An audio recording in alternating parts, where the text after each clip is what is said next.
The morning Isaac Irvington saw a stranger watering his roses was the morning he believed God might actually be listening after all. He had risen before dawn as always, dressed in his worn denim and cotton shirt, and stepped onto the porch of his modest ranch house with a cup of bitter coffee in hand. The Wyoming territory stretched out before him in endless waves of golden grass, the Wind River Mountains visible in the purple distance. It was 1878, and he had been alone on this land for 3 years now, ever since his mother passed and left him the property his father had carved from wilderness 2 decades before. At 26 years old, Isaac had grown accustomed to solitude, to the sound of his own boots on wooden floors, to conversations with horses that never answered back. But there, in the small garden his mother had loved, stood a woman. She wore a simple traveling dress of faded blue calico, dust stained at the hem, and her dark blonde hair was pinned up haphazardly, as though she had tried to make herself presentable after a long journey. In her hands, she held his watering can, the one with the dented spout, and she was carefully tending to the roses that had grown wild and thorny in his neglect. She had not heard him yet, so absorbed was she in her task, humming something soft and melodic that carried on the morning breeze. Isaac stood frozen, coffee cup halfway to his lips. He was not a man prone to fanciful thinking, but he had prayed last night. He had knelt by his bed like his mother taught him and asked the Lord to send him someone, anyone, to break the terrible silence that had become his life. He had not specified what sort of someone, had not dared to hope for much, but here was a woman, appeared as if from nothing, caring for the one thing his mother had cherished most. "Morning," he called out, his voice rusty from disuse. The woman startled, dropping the watering can. It clattered against a rock, spilling what remained of its contents. She spun around, one hand pressed to her chest, and Isaac got his first clear look at her face. She was young, perhaps 23 or 24, with eyes the color of creek water and a smattering of freckles across her nose. There was exhaustion in the lines around her mouth and something else, something that looked like fear. "I am so sorry," she said quickly, the words tumbling out. "I know I should not be here. I know this is your property and I am trespassing, but I walked all night from the stagecoach stop in Lander, and when I saw your roses, they looked so thirsty, and my mama always said you can tell a good man by how he treats growing things. And I thought maybe—" She stopped abruptly, pressing her lips together as if to prevent more words from escaping. Isaac descended the porch steps slowly, not wanting to frighten her further. Up close, he could see the dirt on her dress was mixed with darker stains, old blood perhaps, and there was a bruise fading to yellow on her left cheekbone. "You walked from Lander. That is 15 miles. 16.5, she corrected, then seemed to realize how odd that sounded. "I counted my steps for a while when I was afraid I might fall asleep walking." "Why did you not stay in town?" Her jaw tightened. "I had my reasons." Isaac recognized the tone of someone running from something. He had heard it before, in the voices of men who passed through with nervous eyes and quick hands near their guns. But this woman had no gun, no weapon at all that he could see, and her fear seemed born of exhaustion and desperation rather than guilt. "What is your name?" he asked. She hesitated, then lifted her chin with a dignity that her disheveled state could not diminish. "Catherine Fisher. Kate usually. I came from Denver 3 days ago. Long way." "Yes. You have business in Lander. I thought I did. I was supposed to meet someone, but they were not there." Her voice wavered slightly. "I had nowhere else to go, and I remembered passing your ranch in the stagecoach yesterday evening. The driver pointed it out, said a quiet rancher lived here. I thought maybe you might need help, someone to cook or clean or tend your garden. I can work hard, mister." She trailed off, waiting. Irvington, Isaac Irvington, Mr. Irvington. She bent to pick up the watering can, writing it carefully. I can earn my keep. I do not need much, just a place to sleep that has a door with a lock and maybe some food. I have not eaten since yesterday morning. Isaac looked at this woman, this Kate Fisher, and felt something shift in his chest. He was not impulsive by nature. 3 years of solitude had made him cautious, slow to trust, but there was something about the way she held herself, proud despite her circumstances, and the way she had tended his mother's roses without being asked. "Come inside," he said. "I will make breakfast." The relief that flooded her face was almost painful to witness. "Thank you. Thank you so much." He led her up to the house, noting how she swayed slightly on her feet, exhaustion making her movements clumsy. Inside, the main room was clean but sparse, furnished with only the essentials: a table, 4 chairs, a sofa his mother had brought from St. Louis, a stone fireplace. Through the doorway, the kitchen was visible, and beyond that, 2 bedroom doors. "Sit," Isaac said, gesturing to the table. "Rest while I cook." Kate lowered herself into a chair with a grateful sigh, and Isaac set about preparing food. He was not a talented cook, but he could manage the basics. He fried salt pork and eggs in his cast iron skillet, sliced bread from the loaf he had baked 2 days prior, and put coffee on to boil. The domesticity of it, cooking for someone other than himself, felt strange and wonderful. As he worked, he snuck glances at his unexpected guest. She sat very still, hands folded in her lap, gaze moving around the room as if cataloging everything. He wondered what she saw if she found his home lacking. When he set the plate before her, she looked up at him with such gratitude that he had to turn away. "Eat," he said gruffly. "There is plenty more." She did not need to be told twice. She ate with the controlled desperation of someone who had been hungry for too long, trying to maintain dignity while her body screamed for sustenance. Isaac filled his own plate and sat across from her, eating slowly, giving her space. When she had finished every bite and drunk 2 cups of coffee, some color had returned to her cheeks. She met his eyes directly for the first time. "I should explain," she said. "You do not owe me explanations." "No, but you deserve them. You let a stranger into your home." She took a breath. "I was engaged to be married. A man in Denver, a banker's son. My father arranged it. He said it was a good match, that I should be grateful someone of Mr. Holbrook's standing would want a girl like me. I did not love him, but I thought I could learn to. I thought marriage was about partnership and respect, not love." Isaac said nothing, just listened. 2 weeks before the wedding, I discovered Mr. Holbrook already had a wife, in Kansas City. She wrote to me, warned me. She said he had done this before, married women and taken their dowries, then disappeared.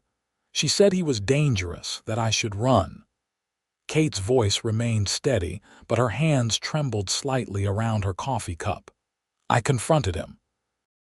He hit me, said I was a liar, that his wife was trying to ruin him. My father took his side, said I was being hysterical, that I should apologize to my fiancée. Isaac's jaw tightened. "Your father."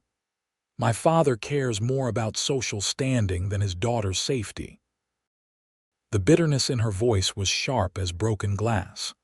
"So I left. I took what little money I had saved, bought a ticket west, and got on the stagecoach. I thought my aunt lived in Lander. I had an address from a letter she sent 5 years ago. But when I arrived, I learned she died 2 years back. The people living in her house now had never heard of her. So you walked here." I did not know what else to do. I had no money left for a room, and I saw the way men looked at me at the stagecoach stop. I knew what they were thinking, what they assumed about a woman alone with no money.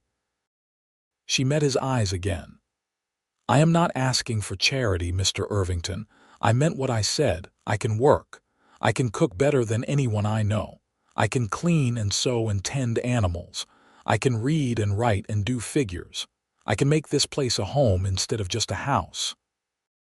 The last words hung in the air between them, and Isaac felt his prayer from the night before echo in his mind. He studied Kate Fisher's face, the determination there, the desperate hope barely contained, and made his decision.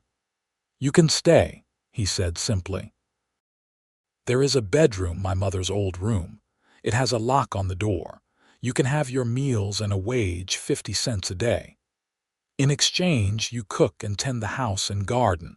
I run cattle, so I am often out on the range. You would be alone during the day." Her eyes filled with tears, though none fell. "I can be alone. Alone is safe." Something in those words pierced his heart.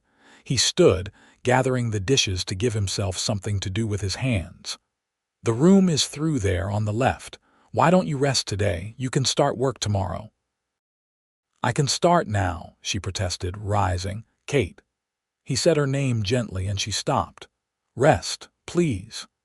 She nodded slowly, then surprised him by reaching out and briefly touching his hand where it rested on the table. Her fingers were cold despite the warm kitchen. "Thank you," she whispered. "You do not know what this means." He did, though. He knew exactly what it meant to be lost and alone and have someone offer sanctuary. He had felt that way for 3 years. Kate retreated to the bedroom, and Isaac heard the soft click of the lock engaging. He stood in his kitchen, sunlight streaming through the windows, and felt the house settle around him differently, as if it too recognized that something had changed. Over the following days, a routine established itself. Kate rose early, before even Isaac, and had coffee ready when he emerged from his room. She made breakfast while he tended to the horses and checked on the cattle in the near pastures. When he returned, the house smelled of bacon and fresh bread, and Kate would have his plate waiting, her own meal already half eaten as she planned the day's tasks. She moved through his home like a summer breeze, bringing life to corners that had grown stale with his neglect. She washed curtains that had hung dingy for months. She swept and scrubbed and polished until the old wooden floors gleamed.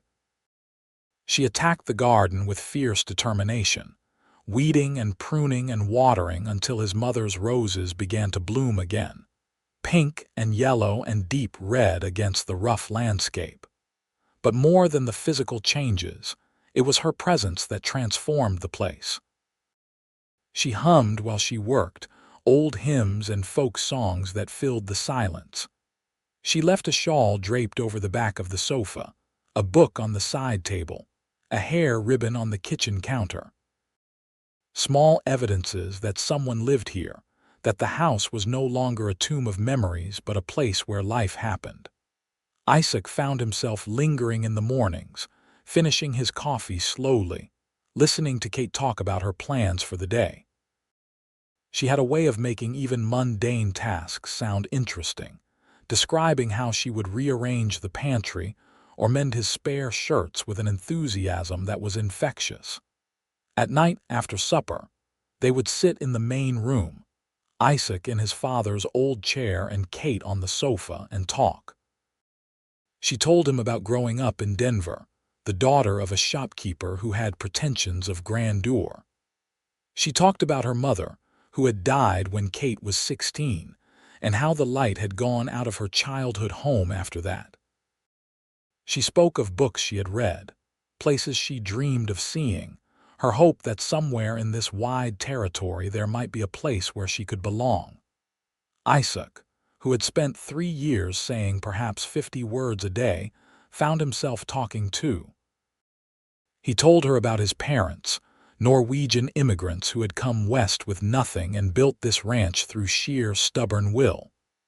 He described his father's death, when Isaac was 19, thrown from a horse and gone before the doctor could arrive from town. He talked about his mother's grief, how she had faded slowly over the next 4 years until she simply did not wake up one morning, her heart having finally given out. She loved this place, Isaac said one evening, 2 weeks after Kate's arrival, but I think it also broke her. The loneliness, the hard work, losing my father. She used to say the land takes as much as it gives. Kate looked at him with those creek water eyes, understanding in their depths. But you stayed. It is all I have, all I know. Is it what you want? No one had ever asked him that before. Isaac sat back, considering. I do not know any more. When my parents were alive, yes. It felt like we were building something, a legacy.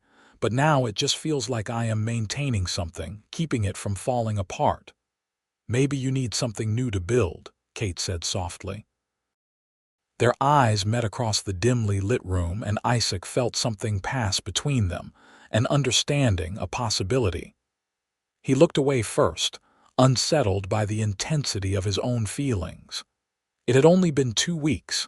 He barely knew this woman, but he felt more alive now than he had in years. As summer deepened, so did their connection. Isaac taught Kate to ride, first on his gentlest mare, then on the spirited chestnut that had been his mother's favorite. Kate took to it naturally, fearless and laughing as she learned to move with the horse's rhythm. They rode out together in the evenings when the work was done, exploring the vast grasslands and the foothills of the mountains. Isaac showed her hidden valleys where wildflowers grew in impossible profusion, streams where trout jumped at sunset, a rock formation that looked like a giant's hand reaching for the sky. Kate bloomed like her roses. The fear that had shadowed her eyes faded, replaced by a contentment that made her beautiful. She smiled more, laughed more, sang while she worked. She began to take liberties in the kitchen, experimenting with recipes and spices, turning Isaac's plain fare into meals that made him close his eyes in appreciation. She sewed curtains from fabric she found in his mother's trunk, patterned with tiny blue flowers. She brought home wildflowers from her rides and arranged them in jars on the table. She made his house a home, just as she had promised. And Isaac, quiet Isaac who had forgotten how to open his heart, found himself falling in love. It was not a sudden thing but a gradual realization, like watching the sun rise degree by degree until suddenly the world was full of light. It was in the way his heart lifted when he heard her singing in the kitchen. It was in how he found excuses to stay near the house during the day, to see her tending the garden or hanging laundry in the sunshine. It was in the way her laugh made him feel like he could do anything, be anyone. It was in the terrible fear that gripped him whenever he thought about her leaving, going back to Denver, or moving on to some other town, disappearing from his life as suddenly as she had appeared. He did not know how to tell her.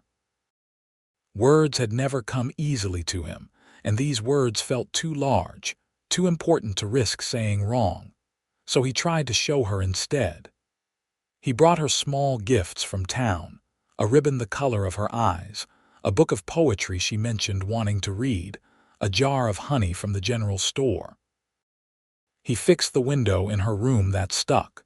He built her a small bench in the garden where she could sit among her roses. He listened when she talked and remembered everything she said, but he did not touch her beyond the accidental brush of hands, did not presume, did not push. She had come to him fleeing a man who had tried to own her. Isaac would not be another man who demanded something she was not ready to give.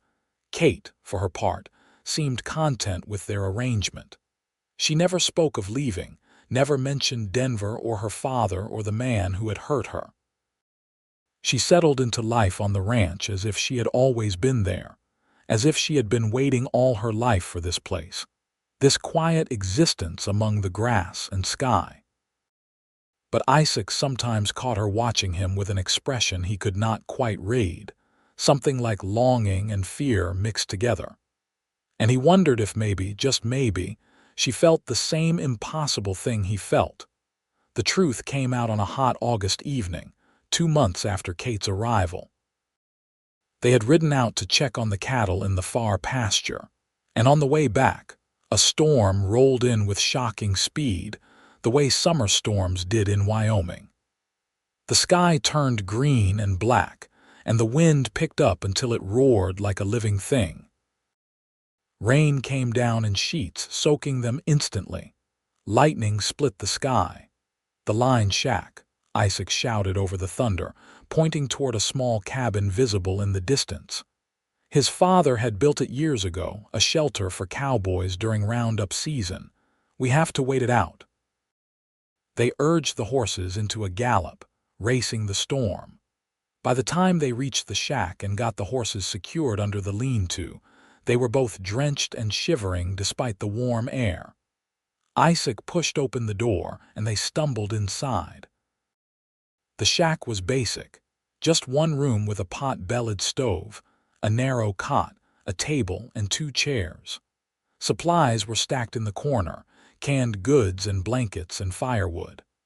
Isaac immediately set about building a fire while Kate found blankets and draped one around her shoulders. Once the fire was crackling, providing light and warmth, they stood awkwardly in the small space. Kate's dress clung to her body, and her hair had come unpinned, hanging in wet ropes down her back. Isaac was equally soaked, his shirt plastered to his chest. They were suddenly very aware of being alone together, truly alone in a way they had not been before. "You should get out of that dress," Isaac said, then immediately felt his face heat. "I mean, you will catch cold." "There are dry clothes in the trunk, old work clothes. They will be too big but better than wet." Kate nodded, and Isaac turned his back, giving her privacy as she rummaged through the trunk. He heard the rustle of fabric, the soft sound of her movements, and kept his eyes firmly on the fire. "You can turn around now," she said after a few minutes. He did, and nearly swallowed his tongue. She wore a flannel shirt that hung to her knees and a pair of canvas trousers she had to roll up several times. Her hair was loose, drying in waves around her face. She looked young and vulnerable and achingly beautiful. "Your turn," she said, turning her back as he had done. Isaac changed quickly, hanging his wet clothes near the fire to dry. When he turned back, Kate was sitting on one of the chairs, staring into the flames. The storm raged outside, rattling the windows, but inside it was warm and almost cozy. "Kate," he said softly. She looked up at him. In the firelight, her eyes were luminous. "I need to tell you something," he continued, his heart pounding so hard he was sure she could hear it. "These past 2 months, having you here, it has been the happiest I have been since my parents died. Maybe the happiest I have ever been. You brought life back to that house, to this land. You brought life back to me." "Isaac," she whispered, but he pressed on before his courage failed. "I know you came to me fleeing a bad situation. I know you needed safety and shelter, and I hope I have given you that. I do not want you to feel obligated to me or like you owe me anything. But I need you to know that somewhere along the way, I fell in love with you, completely, entirely. And if you do not feel the same, that is all right. You can stay as long as you want, and I will never mention it again. But I had to tell you because keeping it inside was killing me." The silence that followed felt endless. The fire popped and crackled. Rain hammered the roof. Kate stood slowly, crossing the small space between them until she stood directly in front of him. She was so close he could see the gold flecks in her eyes, could smell the rain in her hair. "I was so scared when I came here," she said quietly. "Scared of being alone, scared of what would happen to me. I thought I would never trust another man as long as I lived. But then there was you with your quiet ways and your kind eyes. You never pushed, never demanded. You just gave again and again, asking nothing in return." She reached up and placed her hand against his cheek, and Isaac felt like he might shatter from the tenderness of it. "I fell in love with you too," Kate said. "Somewhere between the coffee in the mornings and the rides at sunset. Somewhere between your terrible jokes and the way you fixed my window without being asked. I tried not to. I told myself it was too soon, that I did not know you well enough, that I was just grateful and confusing gratitude with love. But it is not gratitude, Isaac. It is love. Real and true and terrifying. Isaac released a breath he had not known he was holding. Slowly, giving her every chance to pull away, he lowered his head and kissed her. It was gentle at first, tentative, a question rather than a demand. But then Kate's arms came around his neck, and she kissed him back with a fervor that made his knees weak. 3 years of loneliness, 2 months of unspoken longing, all poured into that kiss. When they finally broke apart, both were breathing hard. "Marry me," Isaac said, the words coming without thought. "I know it is fast, I know we should wait, but I do not want to. I want you to be my wife, Kate Fisher. I want to spend every day of the rest of my life with you." Tears streamed down her face, but she was smiling. "Yes. Yes, Isaac, I will marry you." He kissed her again, then again, and they stood wrapped in each other's arms as the storm raged outside and the fire burned warm inside. 2 lonely people who had found each other against all odds.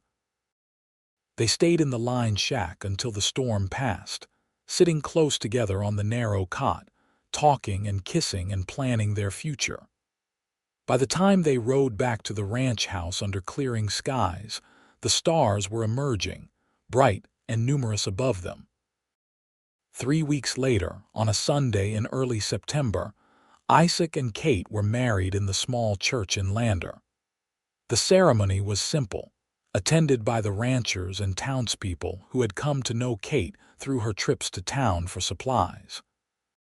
She wore a dress of cream-colored cotton that she had sewn herself, and Isaac wore his best suit, brushed clean and pressed. The Reverend, a stout man named Peterson who had known Isaac's parents, pronounced them man and wife with tears in his eyes. "Your mother would be so happy," he told Isaac afterward, shaking his hand. "She always worried about you being alone." They celebrated with a meal at the hotel restaurant, and the owner, a widow named Mrs. Chen, sent over champagne with her compliments. As the sun set, Isaac and Kate rode back to the ranch, to the home that was now truly theirs together. That night, in the big bedroom that had been Isaac's alone for so long, they came together as husband and wife. Isaac was gentle, patient, attuned to every reaction, every breath. Kate responded to his touch with a passion that surprised them both, the fear and restraint she had carried finally falling away. Afterward, they lay tangled together, her head on his chest, his arms around her. "I was so lost," Kate whispered into the darkness. "I did not know where I was going or what I would do. And then I saw your roses and something told me to stop, to stay. I think maybe I was meant to find you." Isaac tightened his arms around her. "I prayed the night before you came. I asked God to send me someone to break the loneliness. And the next morning there you were. An answer to prayer," she murmured. "The best answer I could have hoped for." They fell asleep like that, wrapped in each other, and Isaac slept more peacefully than he had in years. The seasons turned and their love deepened like roots seeking water. Fall came with its golden light, and Kate spent hours putting up preserves from the garden, lining the pantry shelves with jars of tomatoes and beans and pickles. Isaac brought in the cattle from the high pastures, and Kate rode out to help, proving herself as capable as any ranch hand. Together, they repaired fences and mended the barn roof before winter arrived. When the first snow fell in November, blanketing the ranch in white silence, they were ready. They spent the long winter evenings by the fire, Kate reading aloud while Isaac whittled or mended tack. They played cards and told stories, and made love in the warm cocoon of their bed while the wind howled outside. Kate taught Isaac to dance, humming waltzes as they moved around the kitchen, laughing when he stepped on her toes. It was during those winter months that Kate discovered she was pregnant. She told him on Christmas morning, presenting the news like a gift. Isaac was speechless at first, then euphoric, sweeping her into his arms and spinning her around until she laughed and begged him to stop. "A child," he kept saying, wonderstruck. "We are going to have a child. Are you happy?" Kate asked, though she could see the answer in his face. "Happy does not begin to cover it," he said, kissing her forehead, her cheeks, her lips. "You have given me everything, Kate, everything I did not know I needed. The pregnancy was hard at times." Kate suffered from sickness in the early months, barely able to keep food down, and Isaac hovered anxiously, trying to help and mostly just getting in the way. But as winter gave way to spring, she began to bloom, her body rounding with new life, a glow about her that made her even more beautiful in his eyes. He became absurdly protective, trying to prevent her from lifting anything heavier than a teacup, insisting she rest when she wanted to work. Kate tolerated his fussing with patient amusement, though she drew the line when he tried to stop her from riding. "I am pregnant, not an invalid," she told him firmly. "I will ride until I cannot fit in the saddle anymore, and that is final." Isaac knew better than to argue with that tone. In May, as the roses bloomed again, marking a year since Kate had first arrived, she suggested they travel to Cheyenne to purchase supplies for the baby. Isaac agreed, eager to give her anything she wanted. They made the journey in the wagon, taking their time, camping along the way. Cheyenne was the largest city in Wyoming territory, bustling and modern by frontier standards, with brick buildings and wooden sidewalks and telegraph wires strung between poles. Kate was enchanted by the shops, spending hours looking at baby clothes and blankets and toys. Isaac followed her patiently, paying for everything she admired, unconcerned about the cost. They stayed 2 nights at a proper hotel, with a real mattress and hot running water, and ate at restaurants that served food Kate said was almost as good as her own cooking. On the second night, as they walked back to the hotel after supper, Kate suddenly stopped. Isaac followed her gaze and felt his stomach drop. Across the street, coming out of a saloon, was a well-dressed man with slicked back hair and a gold watch chain across his vest. Kate's face had gone pale, her hand tightening on Isaac's arm. "That is him," she whispered. "That is Holbrook." Isaac looked at the man who had hurt his wife, who had lied and threatened and driven her to flee across territory with nothing but the clothes on her back. Rage, hot and immediate, flooded through him. "Stay here," he said. "Isaac, no," Kate grabbed his arm. "He is not worth it, let us just go." But Isaac gently freed himself from her grasp. "I am not going to fight him, I just want him to know something." He crossed the street, his long strides eating up the distance. Holbrook was laughing with another man, clearly drunk. He did not notice Isaac until he was right in front of him. "Holbrook," Isaac said. The man focused bleary eyes on him. "Do I know you?" "No, but I know you." "You were engaged to Catherine Fisher." Recognition flickered, followed by a sneer. "That crazy girl. She ran off, made up lies about me. If you have found her, tell her she owes me for the trouble she caused." Isaac's hands clenched into fists, but he kept his voice level. "She is my wife now. We are married, and she is carrying my child. And if you ever come near her, if you ever so much as speak her name again, I will make you regret every decision you have ever made. Do you understand me?" Holbrook puffed up, trying to regain his dignity. "Is that a threat?" "It is a promise." Something in Isaac's eyes must have convinced him. Holbrook swallowed, took a step back. "Fine. I do not care about her anyway. She was not worth the trouble." Isaac leaned in close. "She is worth everything. That is the difference between you and me." He turned and walked back to where Kate waited, taking her arm gently. "Let us go home." Kate was quiet as they walked, but when they reached their hotel room, she turned to him with tears in her eyes. "Thank you for standing up for me, for not letting him make me feel small. You are the strongest person I know," Isaac said, cupping her face in his hands. "And I will spend the rest of my life making sure you know how much you are worth." They left Cheyenne the next morning, and neither of them looked back. Summer arrived in full force, hot and dry. Kate grew heavy with child, moving more slowly, one hand often pressed to her lower back. Isaac did everything he could to make her comfortable, but she remained stubbornly independent, still cooking and cleaning and tending her beloved roses. "I need to stay busy," she told him when he suggested she rest more. "If I sit still too long, I start to worry." "Worry about what?" "About childbirth. About whether I will be a good mother. About what if something goes wrong." Her voice cracked slightly on the last words. Isaac pulled her into his arms, careful of her swollen belly. "You are going to be an amazing mother, and nothing is going to go wrong. Mrs. Chen from town has agreed to come stay when your time is near. She has delivered dozens of babies. You are going to be fine, and our baby is going to be fine." Kate nodded against his chest, but he could feel her trembling. He held her tighter, wishing he could take her fear away. In late July, the contractions started. It was evening, and they were sitting on the porch watching the sunset when Kate gasped and doubled over. Isaac was on his feet instantly. "Is it time?" "I think so," she panted. "The pains have been coming all day, but they are getting stronger now."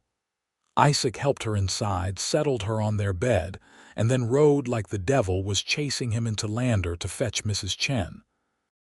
The midwife grabbed her supplies and climbed into the wagon, and Isaac pushed the horses harder than he ever had, desperate to get back to Kate. When they arrived, they could hear Kate crying out from inside the house. Isaac burst through the door, but Mrs. Chen stopped him with a firm hand on his chest. "Husbands do not belong in the birthing room," she said. "You will only get in the way. Go boil water, bring me clean towels, and then stay out here." "But Kate," Isaac protested. "Kate needs me to focus on delivering your baby, not worrying about you fainting at the sight of blood. Now go." Reluctantly, Isaac did as he was told. He boiled water, brought towels, and then found himself pacing the main room like a caged animal. Kate's cries echoed through the house, and each one felt like a knife to his heart. Hours passed, the longest hours of his life. The sun set and the moon rose, and still the cries continued. Isaac prayed harder than he ever had, making deals with God, promising anything if Kate and the baby would just be all right. Finally, as dawn broke outside the windows, there was a different cry. High and thin and angry, the sound of new life. Isaac froze, holding his breath. Then Mrs. Chen's voice calling him, "Mr. Irvington, come meet your son." Isaac's legs nearly gave out with relief. He stumbled into the bedroom. Kate lay propped against pillows, her hair plastered to her head with sweat, her face exhausted but radiant. In her arms, wrapped in a blanket, was the smallest human Isaac had ever seen, red-faced and squalling. "We have a son," Kate said, her voice hoarse but filled with wonder. "Isaac, we have a son." He crossed to the bed, sitting carefully on the edge, and looked down at the tiny person they had created. The baby had stopped crying and was staring up at them with unfocused dark eyes. He had a shock of dark hair and tiny perfect fingers that curled and uncurled. "He is beautiful," Isaac whispered, afraid that speaking too loudly might break the spell. "You are beautiful. Thank you, Kate. Thank you for him, for everything." Tears streamed down both their faces as they sat together, the three of them, a family now. They named him James, after Isaac's father, with the middle name of Thomas for Kate's maternal grandfather. Little Jamie, as they came to call him, was a good baby, calm and observant, content to be held and rocked for hours. Isaac took to fatherhood with the same quiet competence he brought to everything else, learning to change diapers and soothe cries and walk the floor at night when Jamie could not sleep. Kate recovered her strength quickly. and soon the house was filled with new sounds.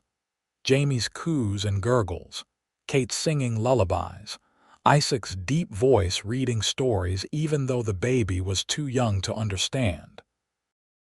The roses bloomed more beautifully than ever, and Kate said it was because they were feeding on all the love in the air. As Jamie grew, changing from a helpless infant to a curious baby who could sit up and grab at everything in reach, Isaac often found himself overwhelmed with gratitude. He would watch Kate nursing their son or playing with him on a blanket in the grass, and remember the lonely man he had been just 2 years before. It felt like a lifetime ago, like that man had been someone else entirely. One evening in October, with Jamie asleep in the cradle Isaac had built, Kate and Isaac sat on the porch watching the stars emerge. The air was crisp with the promise of winter, and Kate pulled her shawl tighter around her shoulders. "Do you ever think about what your life would be like if I had not shown up that morning?" Kate asked. Isaac considered the question. "I try not to. That life was not really living, just existing. You saved me, Kate, as much as I saved you." "We saved each other," she corrected, leaning her head on his shoulder. "I still think you were sent to answer my prayer. Then I am grateful you prayed." She was quiet for a moment, then said, "I want to write to my father." Isaac straightened, surprised. "Are you sure?" "Not to reconcile exactly, but to tell him about Jamie. He is still my father, despite everything. And Jamie deserves to know he has a grandfather, even if we never see him." "Then we will write to him," Isaac said, though the thought of the man who had chosen his pride over his daughter's safety made his blood boil. Kate did write, a carefully worded letter informing her father of her marriage and son's birth. She sent it to the Denver address she had known, with no expectation of a response. To their surprise, a letter came back 3 weeks later. Kate opened it with shaking hands while Isaac stood close, ready to comfort her if needed.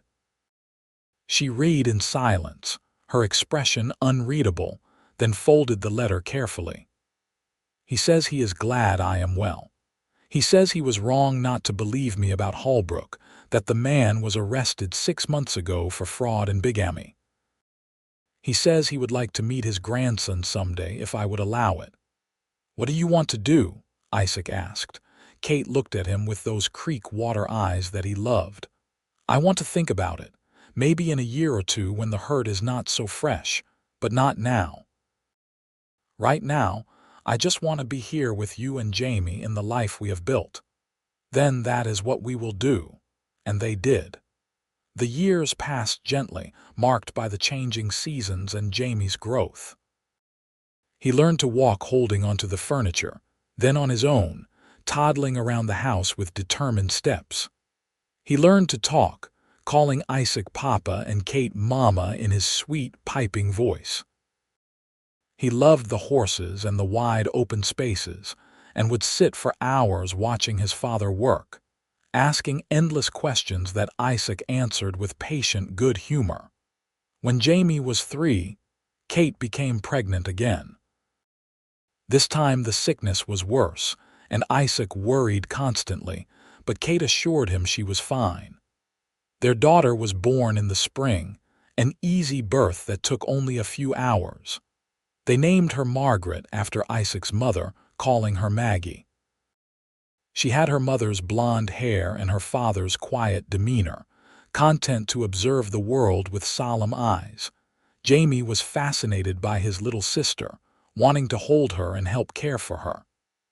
Kate supervised carefully, teaching him to be gentle, and soon he was her devoted protector. The ranch prospered under Isaac's careful management. He bought more land, increased his herd, hired 2 ranch hands to help with the work. The house itself expanded, with Isaac building on 2 more bedrooms and a larger kitchen. Kate's garden became the envy of the county, her roses winning ribbons at the county fair 3 years running. But it was not the success or the prosperity that made Isaac happy. It was the small moments, Kate's hand in his as they watched their children play in the yard, Jamie proudly showing him a rock he had found, Maggie's first smile, Sunday dinners at the table Isaac had made, surrounded by noise and laughter and love, the weight of Kate's head on his shoulder as they sat on the porch at day's end. The knowledge that he would wake every morning to her face, that he would never be alone again. When Jamie was 6 and Maggie was 3, Kate decided it was time to reconcile with her father. She wrote to him, inviting him to visit, and he came in late summer. He was older than Isaac had imagined, gray-haired and stooped, his face lined with regret. The visit was awkward at first, both Kate and her father tiptoeing around the past. But Jamie and Maggie, with the easy affection of children, broke through the tension. They climbed on their grandfather's lap and demanded stories, and the old man's face softened as he obliged. Over the course of his week-long stay, Kate and her father talked, really talked, and while the hurt did not disappear entirely, it faded to something manageable. "I was a fool," he told Kate on his last evening, tears in his eyes. "I chose pride over my daughter, and I have regretted it every day since. But you have built a good life here, a better life than I could have given you. This man, your Isaac, he loves you the way you deserve to be loved all along." Kate hugged her father, and Isaac saw years of pain begin to lift from her shoulders. When the old man left the next day, promising to write more often, Kate stood waving until his wagon disappeared from sight. "Thank you," she said to Isaac, leaning against him, "for letting him come, for being so gracious. He is your father, and he gave me you even if he did not mean to. For that alone I can forgive him anything." More years passed, each one richer than the last. Jamie grew tall and strong, eager to learn everything about ranching. Isaac taught him to rope and ride and mend fences, to read the weather and understand the land. Maggie helped her mother in the house and garden, learning to cook and sew, but she also loved the horses and often rode out with her father and brother, keeping up despite her smaller size. When Jamie was 12, Isaac sat him down for a serious talk. "This ranch will be yours someday," he said. "Yours and Maggie's. Your mother and I have built it for you, but more than that, we have built a legacy. A place where family matters more than anything, where hard work and honesty are valued, where love is the foundation of everything. I need you to promise me you will remember that." Jamie nodded solemnly, understanding the weight of what was being said. "I promise, Papa." Isaac pulled his son into a hug, remembering the lonely man he had been before Kate arrived. If that man could have seen this future, this life full of love and purpose, he never would have believed it possible. That night, lying in bed with Kate curled against his side, Isaac said, "We did it." "Did what?" Kate murmured sleepily. "Built something worth having. A life, a family, a home. Everything I prayed for and more." Kate lifted her head to look at him, and even in the dim light, he could see the love shining in her eyes. "We did it together, the quiet rancher and the lost woman who watered his roses." "The answer to my prayer," Isaac said, kissing her forehead. "The answer to both our prayers," Kate corrected. And as they drifted off to sleep, wrapped in each other's arms in the house they had built together, surrounded by the life they had created, Isaac offered one more prayer, this time of gratitude. For the woman who had appeared in his garden on that long-ago morning, for the love that had grown between them, for the family that love had created, for the life that was so much more than he had ever dared to hope for. Outside, the Wyoming wind whispered through the grass, and Kate's roses, planted with hope and tended with love, bloomed on. The children grew, and the ranch grew with them. Isaac and Kate added to the herd each year, building a reputation for quality cattle that spread throughout Wyoming territory and beyond. They hired more hands as the work increased, and Isaac became known as a fair boss who paid well and treated his workers with respect. Kate's hospitality became legendary. She always had coffee and food for anyone who stopped by, and she took particular interest in the younger ranch hands, making sure they had warm clothes in winter and tending to their injuries and illnesses like they were her own sons.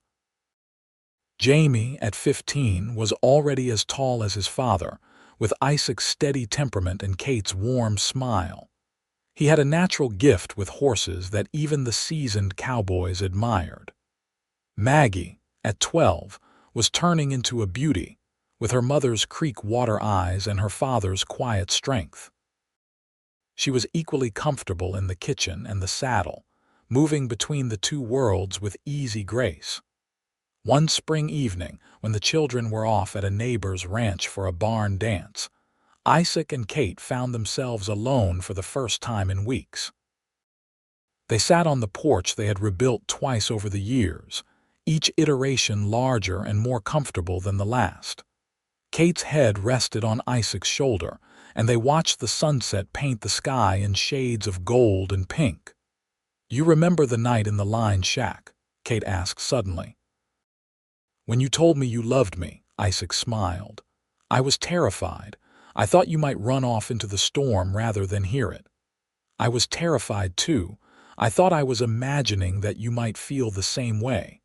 She lifted her head to look at him. "Sometimes I still cannot believe this is my life. That I get to wake up every morning next to you. That we have those beautiful children sleeping down the hall. That I am not alone and afraid anymore." "You will never be alone again," Isaac said, a promise he had made many times over the years and would continue to make for as long as he lived. "You are stuck with me, Kate Irvington." "Good," she said, kissing him with the same passion she had shown in their youth. Some things never faded, never dulled, and the love between them was one of those things. If anything, it had grown stronger over the years, deepened by shared experiences and weathered storms and the daily choice to choose each other, again and again.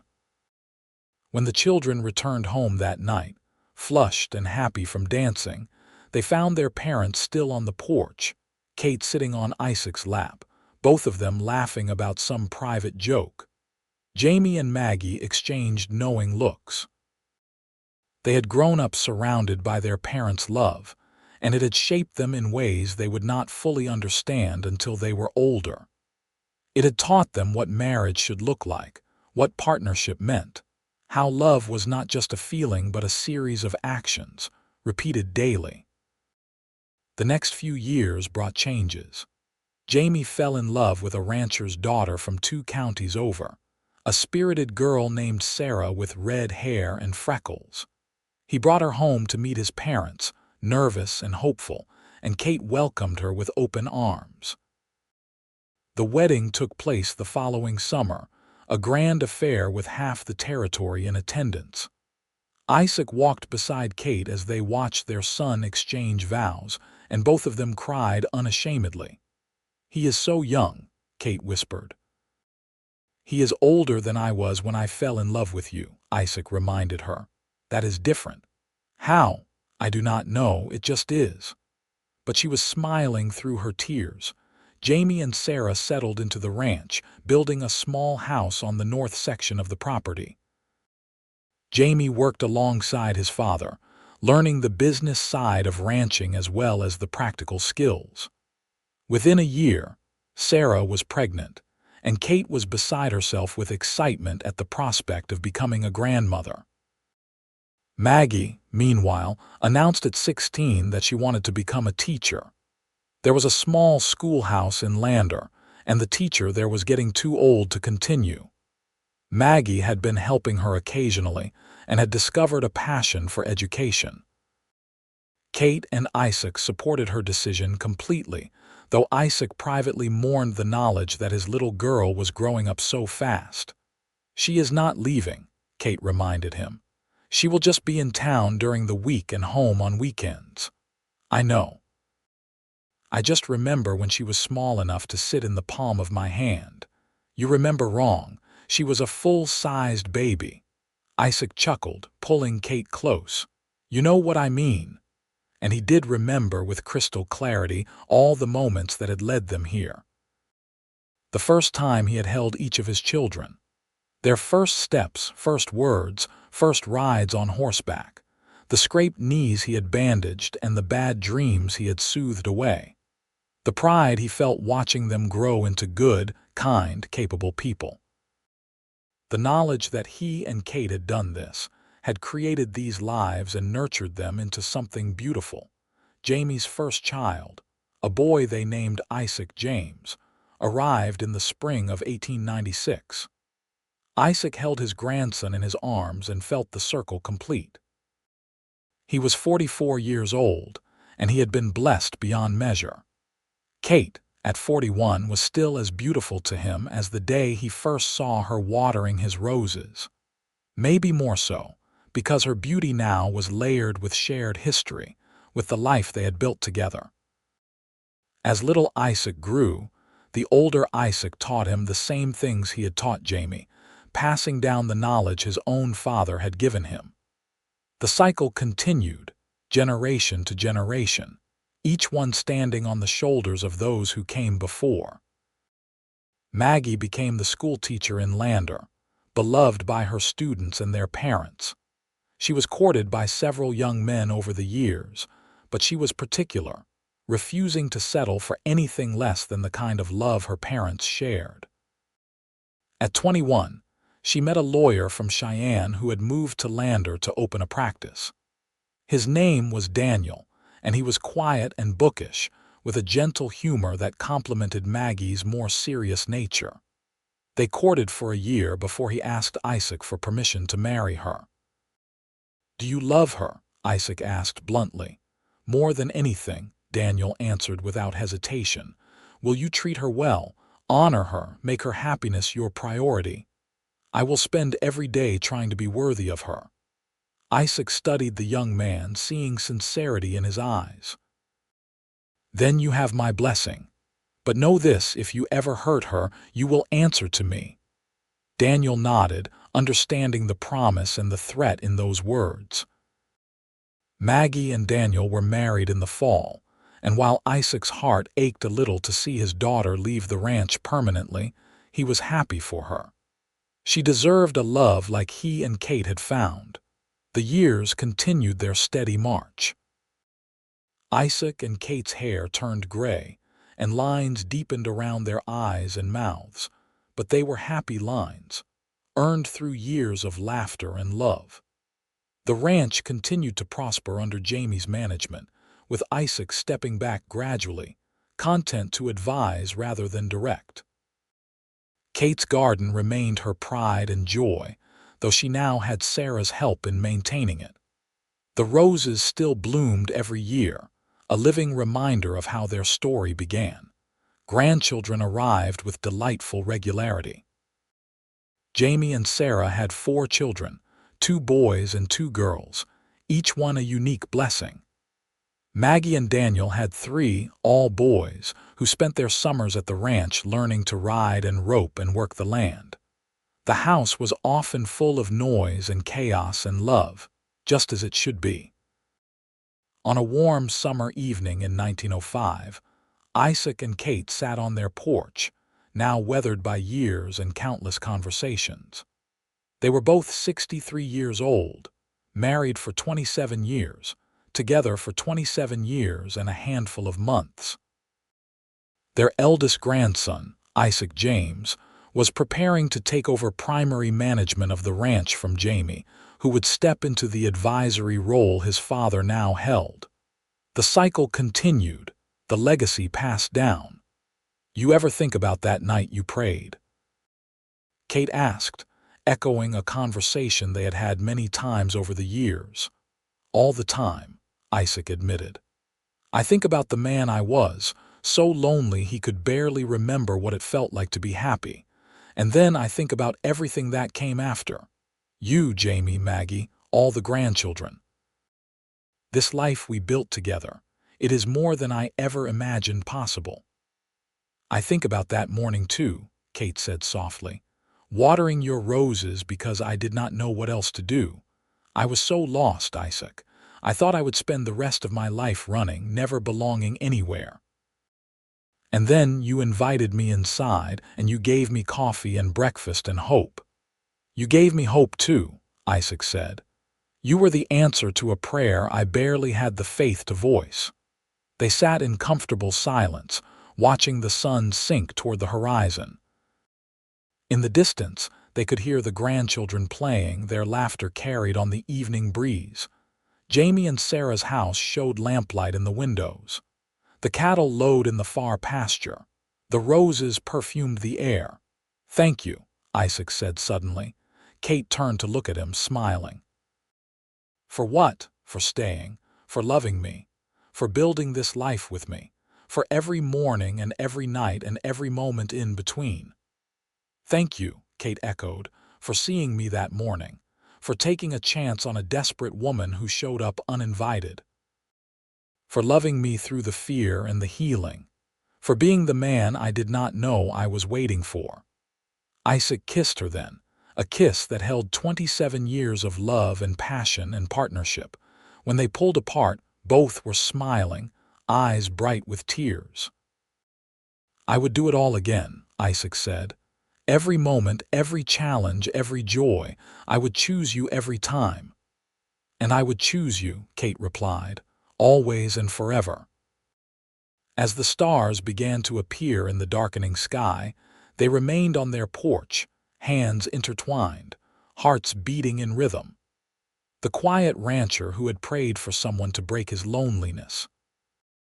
The frightened woman who had watered his roses without knowing she was watering the seeds of her own future. Two people who had found each other against all odds and built something lasting, something beautiful, something that would continue long after they were gone. The wind whispered through the grass, carrying the scent of roses, and in the house behind them, in the land around them, in the children and grandchildren who bore their legacy, their love story continued. Not because it was easy, but because every single day they had chosen each other.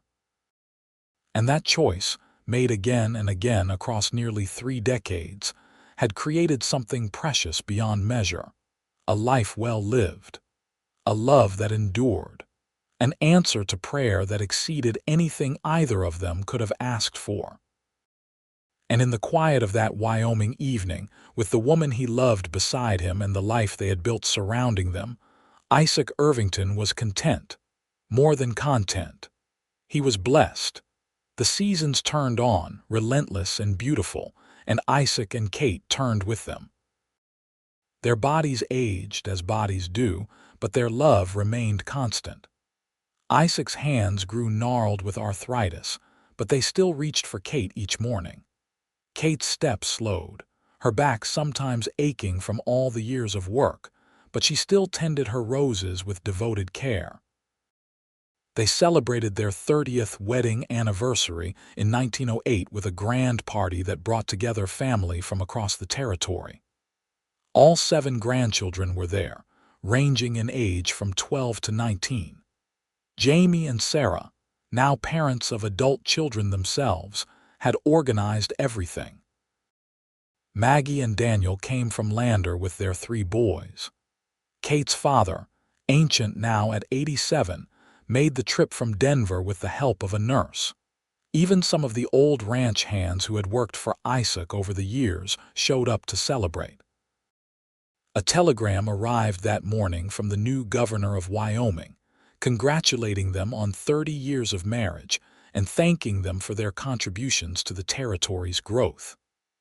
Kate cried when Isaac read it aloud, overwhelmed by how far they had come. 30 years, she marveled, looking at Isaac across the crowded room. It feels like yesterday and forever ago at the same time. Best 30 years of my life, Isaac said, raising his glass. To 30 more. Everyone laughed, knowing that such a span was unlikely, but the sentiment was heartfelt. As the party continued around them, Isaac found a quiet moment with Jamie. "I am proud of you, son," he said. You have taken the ranch further than I ever could have. You honor your grandparents' legacy and your mother's and mine." Jamie, now 43 years old with gray threading through his dark hair, embraced his father. "I learned from the best. You showed me what it means to build something lasting, but more than that, you showed me what it means to love well. The way you and Mama love each other, it is the foundation of everything good in my life." Isaac felt his throat tighten with emotion. "Your mother saved me. I was half alive before she came. Everything good in my life stems from the day she showed up watering those roses." "I know," Jamie said. "We all know. It is the story we grew up with, the legend of how our family began." And it was a legend, Isaac supposed, though it had felt so ordinary at the time. A desperate prayer. A desperate woman. Two people who needed each other finding hope in the most unlikely of circumstances.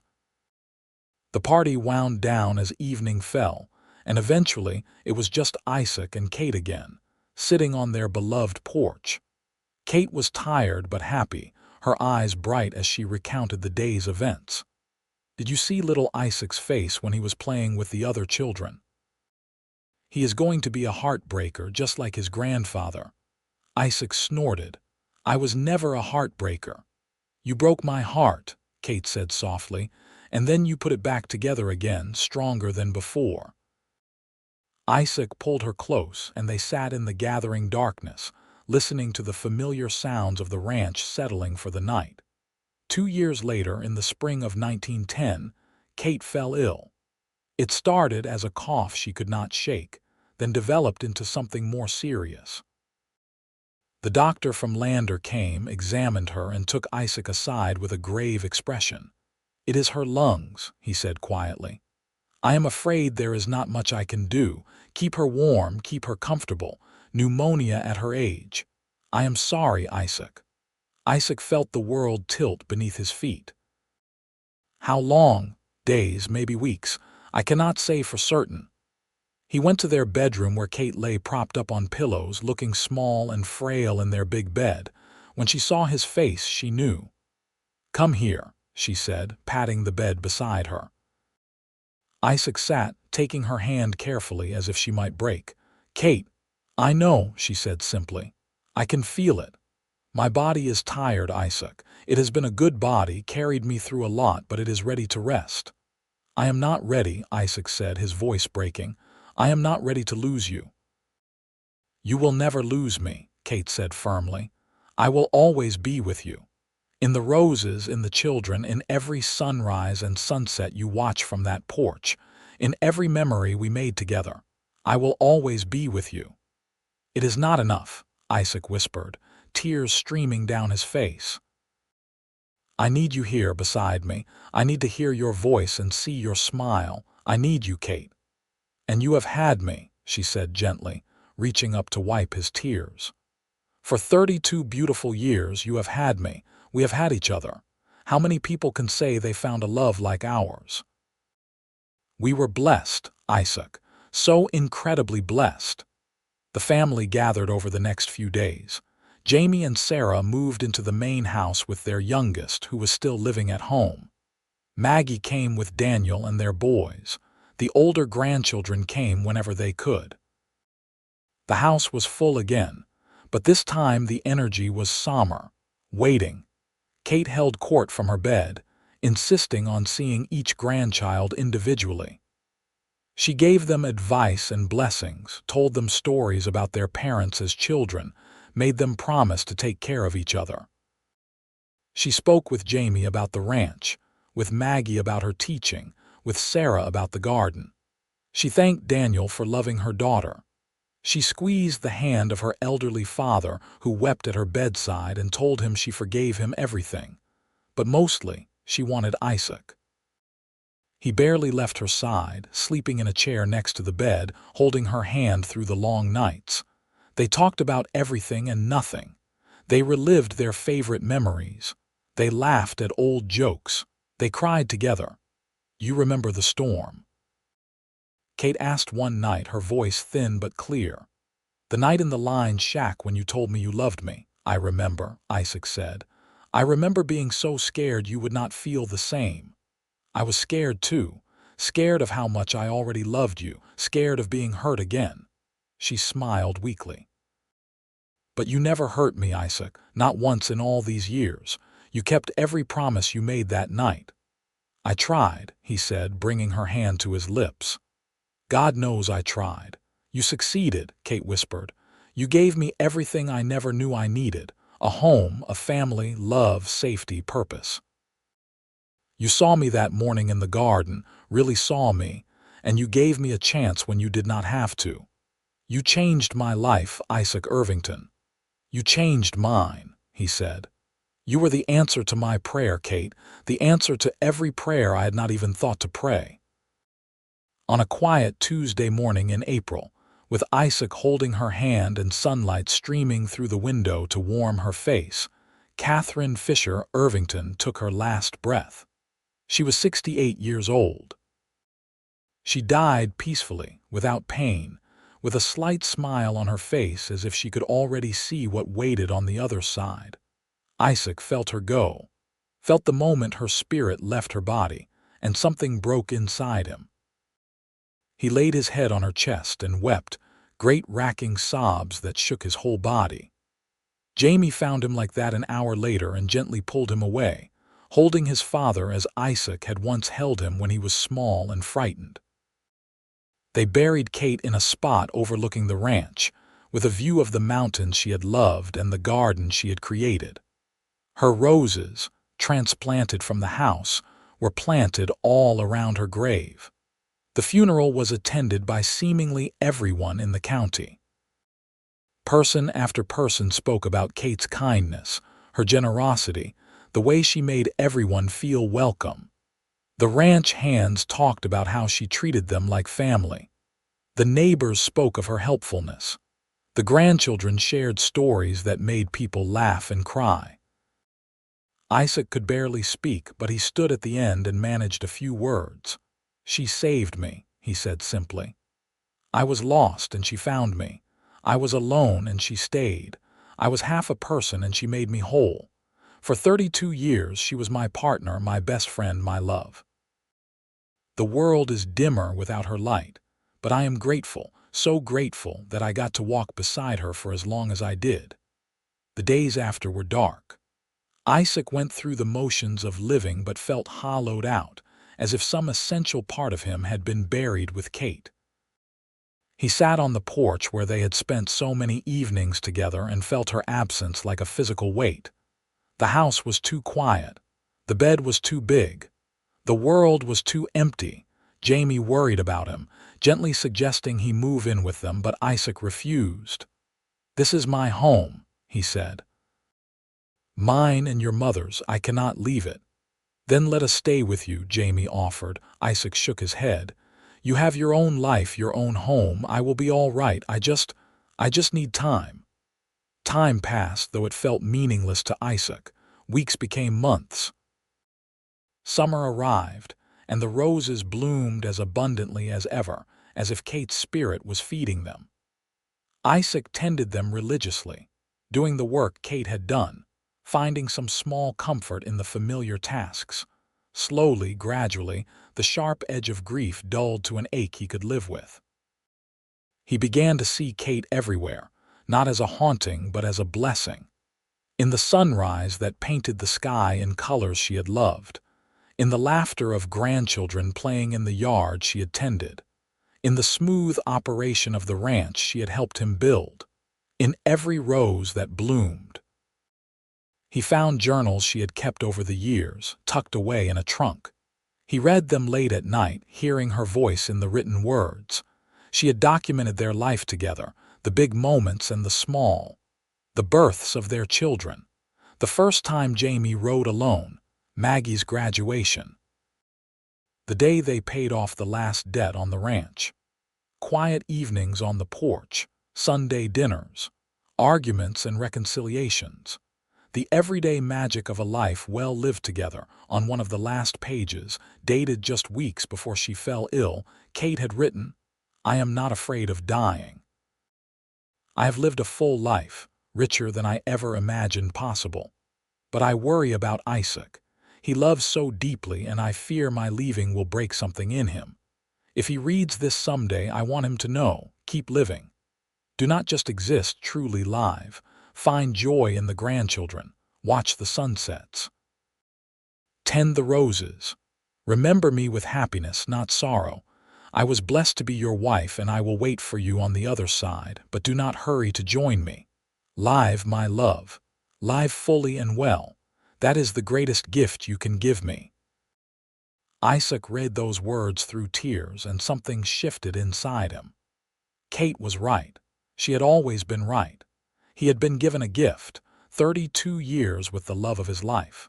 He could honor that gift by living the way she wanted him to, fully and joyfully, even in her absence. So he began to try. He spent more time with his grandchildren, teaching them about the land and the cattle, telling them stories about their grandmother. He accepted invitations to Sunday dinners at Jamie's house and holidays at Maggie's home in Lander. He even, at Sarah's gentle insistence, attended a few social gatherings in town, where widows and longtime friends welcomed him back into community. He still missed Kate every moment of every day. That never changed, never faded. But he learned to carry the missing like a precious thing, a reminder of how deeply he had loved and been loved. Years passed. Isaac's body aged further, his steps growing slower, his hearing dimmer. But his mind remained sharp, and his heart, though scarred by loss, remained capable of love. He delighted in watching his grandchildren grow into adults, start families of their own. Great-grandchildren arrived, and he held them with hands that trembled but were still gentle. Jamie took excellent care of him, checking in daily, making sure he had everything he needed. Maggie visited weekly, bringing books and news from town. The family surrounded him with love, just as he and Kate had always surrounded them. On a cool September evening in 1918, Isaac sat on his porch as he had thousands of times before. He was 86 years old, and he was tired. The ranch stretched out before him, golden in the late afternoon light. Kate's roses bloomed in a riot of color, defying the approaching autumn. In the distance, he could see Jamie and his eldest son working with the cattle, the tradition passing to yet another generation. Isaac closed his eyes and felt the breeze on his face. It smelled like grass and roses and home. He thought about the prayer he had prayed 40 years before, desperate and lonely in an empty house. He thought about the woman who had appeared the next morning, watering his roses, sent as an answer to that prayer.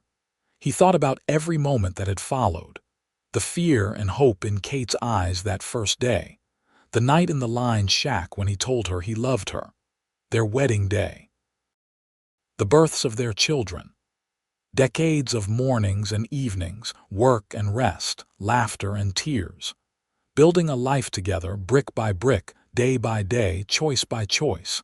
He thought about her hand in his, her head on his shoulder, her voice in his ear. He thought about how she made him better, braver, more than he ever could have been alone. He thought about how lucky he had been, how blessed, to find that kind of love even once in a lifetime. The sun sank lower, painting the sky in shades of pink and gold and purple, the colors Kate had always loved best.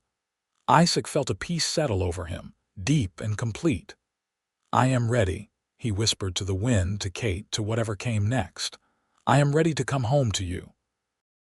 They found him the next morning, still sitting in his chair on the porch, a smile on his weathered face. He had passed peacefully in his sleep, looking out over the land he loved, surrounded by the roses Kate had planted 40 years before.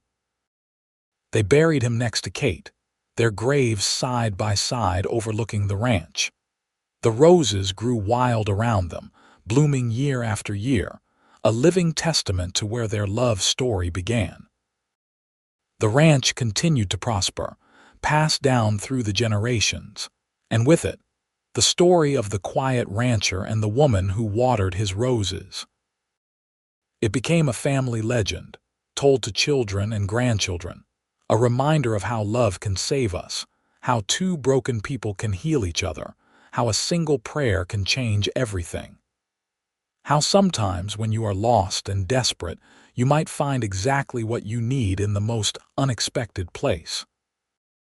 Years turned to decades and the world changed around the ranch. Wyoming became a state. Wars were fought and won. Progress marched forward relentlessly. But some things remained constant: the land, the mountains, the roses that bloomed each spring, descendants of the ones Kate had first tended. And the love story that had started it all, passed down like a precious heirloom, inspiring each new generation to believe in the power of answered prayers and unexpected grace. The quiet rancher had prayed for someone to break his loneliness. The lost woman had stumbled upon his roses and found her sanctuary. Together, they had built something that outlasted them both. A family, a legacy, and a love story for the ages. And in the end, that was enough. More than enough. It was everything.